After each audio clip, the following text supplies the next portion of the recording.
এইবারে শবে বরাত, এটা ইসলামের রীতি, ইসলামের নীতি, ইসলামের সংস্কৃতি, মুসলমানদের সংস্কৃতি। এই রাতে বেশি বেশি ইবাদত করব। এই যে বলে না, অনেকে বলে না শবে বরাত এই হালু রুটি খাওয়া যাইবে না, এই সেই। আচ্ছা, খাওয়া কি হারাম? বলেন, খাওয়া কি হারাম?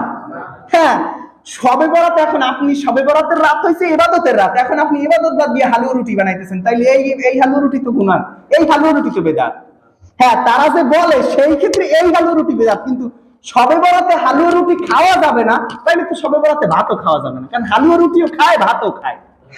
হ্যাঁ, আমরা ওই রাত্রে ভাত খাবো না হালুয়া রুটি খাবো, হালুয়া রুটি খাবো না ভাত খাবো, সেটা আমার ব্যক্তিগত ব্যাপার। এখন ইসলামের সংস্কৃতি, মুসলমানদের সংস্কৃতি, আমাদের বাচ্চা কাচ্চারা যারা ছোট, তারা শবে বরাত বুঝবে কিভাবে? বলেন, তারা শবে বরাত চিনবে কিভাবে, জানবে কিভাবে? আজকে আমাদের ঘরে প্রত্যেকদিন তো আর হালুয়া রুটি বানায় না, বানায় প্রত্যেকদিন তো আর ফিরনি রান্ধে না, প্রত্যেকদিন তো আর মিষ্টি দেয় না, ওই শবে বরাতের রাত্রে দেয়। বাচ্চা, এই যে ছোট্ট একটা বাচ্চা, ও চিন্তা করবে এই সামনে আমাদের শবে বরাত আসতেছে, ওই দিন আমরা হালুয়া রুটি বানাইবে। হ্যাঁ, ওদের শবে বরাত এইটা, ওদের জন্য তো শবে বরাত ইবাদত, ওর জন্য আর কি ইবাদত? ওর উপরে এখন দিনই ফরজ হয় না। বয়স 7-8-6-7 বছর, 5-6 বছর, ওর উপরে দিনই ফরজ হয় না, ওর শবে বরাত ওইটা, ও ওইটা নিয়ে আনন্দ করবে, ওইটাই ইসলামের রীতি।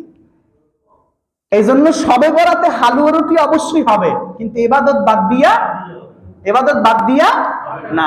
হ্যাঁ, রাত্রে ইবাদত করবো, রাত্রে আমরা আসরের মধ্যে সব কমপ্লিট করে রাখবো। ওই অমুক আত্মীয়রে দেওয়া দরকার, মসজিদের হুজুরে যেখানে দেওয়া দরকার, সব আসরের মধ্যে কমপ্লিট। তারপরে রাত্রে ইবাদত করবো, ইবাদতের ফাঁকে ফাঁকে মিষ্টি খামু, হালুয়া রুটি খামু, খাইয়ে আবার ইবাদত করবো, যাতে শক্তি বাড়ে আর ইবাদত বেশি করে করতে পারি। নাকি নাকি দ্বিমত আছে কারো?